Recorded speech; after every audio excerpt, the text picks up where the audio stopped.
मेरे पास कैपिटल है लेकिन हमें पता नहीं है कि कहाँ कहाँ इन्वेस्टमेंट कर सकते हैं। तो हमारे पास इतने सारे ऑप्शंस हैं बट हम लोग सिर्फ 2 या 3 में ही इन्वेस्टमेंट करते हैं। जैसा कि पहले हम लोग देखते हैं गोल्ड, लैंड और फिक्स डिपॉजिट। ये तो आजकल कॉमन हो गया।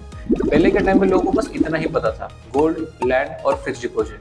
क्योंकि आज के टाइम पे हम लोग insurance, bond, shares, debentures, art and antics, forex and community, यहाँ पे भी हम लोग इन्वेस्टमेंट कर सकते हैं। डिबेंचर्स मतलब वो कि अगर किसी कंपनी को पैसे की ज़रूरत है और उनको पैसा चाहिए पब्लिक से, तो एक सर्टिफिकेट आपको इशू करा के दे देगी और आपको शेयर्स नहीं देगी लेकिन एक सर्टिफिकेट देगी और आपको मिनिमम रेट ऑफ इंटरेस्ट उसको मिलेगा। एटलीस्ट 8% या 10% का आपको रेट ऑफ इंटरेस्ट हर साल मिलते रहेगा। देन आर्ट एंड एंटिक्स में हम लोग देखते हैं कि लोग रोलेक्स करते हैं।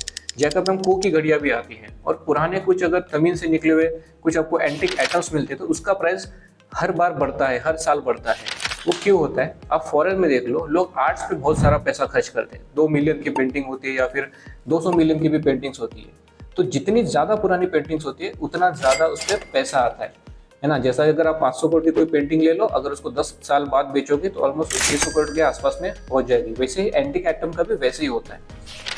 देन फॉरेक्स एंड कम्युनिटीज में भी आप इन्वेस्टमेंट कर सकते हो। अभी हम लोग देखते हैं कि इंडिया में हमारे पास में कितने सारे ऑप्शन है इन्वेस्टमेंट करने के लिए। देन हम लोग करते हैं comparison of various investment product. हमारे पास कितने सारे म्यूचुअल फंड है, सुकन्या समृद्धि है, एनपीएस है, पीपीएफ है और ईपीएफ है। तो हम लोग सबसे पहले समझते हैं एनपीएस, मतलब होता है नेशनल पेंशन स्कीम। ये स्कीम लॉन्च हुई थी 1 जनवरी 2004 में और ये scheme pension fund regulatory and development authority PFRDA के अंडर आती है। एम्प्लॉय अपने सैलरी का 10% कंट्रीब्यूशन करता है जो उसको 8.4 to 8.7% का रिटर्न मिलता है। फिर दूसरी स्कीम आती है पीपीएफ। पीपीएफ होता है पब्लिक प्रोविडेंट फंड। ये सब सेफ्टी और लॉन्ग टर्म इन्वेस्टमेंट प्लान है जो आपको 7% या फिर 7.5% का रिटर्न देता है। फिर लास्ट स्कीम आती है ईपीएफ। ईपीएफ मतलब होता है एम्प्लॉय प्रोविडेंट फंड। ये भी एक रिटायरमेंट बेनिफिट स्कीम है जो employ provident fund organisation EPFO के अंडर आती है, जो हमें 8.2% का गारंटेड रिटर्न प्रोवाइड करता है।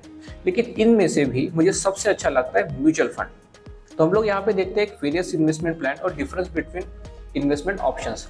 तो अगर आप गोल्ड को देखते हैं 40 साल पहले 77 ग्राम है ना, मतलब 1 ग्राम आता था आपका 130 रुपीज़ का। आज के टाइम पे उसका कीमत है 3.54 लाख, फिर 5 लाख पकड़ लो।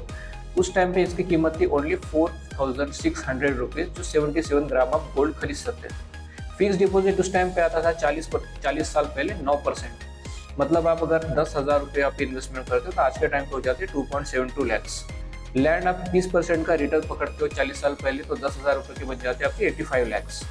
वही अगर कोई अच्छी जगह पे आपकी लैंड है, जैसा आईटी पार्क वगैरह की जगह पे लैंड है, एयरपोर्ट के पास में लैंड है आपकी, तो अच्छा खासा उसका 5-10 करोड़ तो आ ही जाता 10,000 रुपये से। लेकिन अगर शेयर मार्केट देखें तो शेयर मार्केट का ये मिनिमम रिटर्न है 20% का। शेयर मार्केट में लोगों को 6,000% तक के रिटर्न मिले हैं और उससे ज़्यादा भी मिले हैं। अब आप पे डिपेंड है आप कहाँ इन्वेस्टमेंट करना चाहोगे, चॉइस ऑफ आपकी है।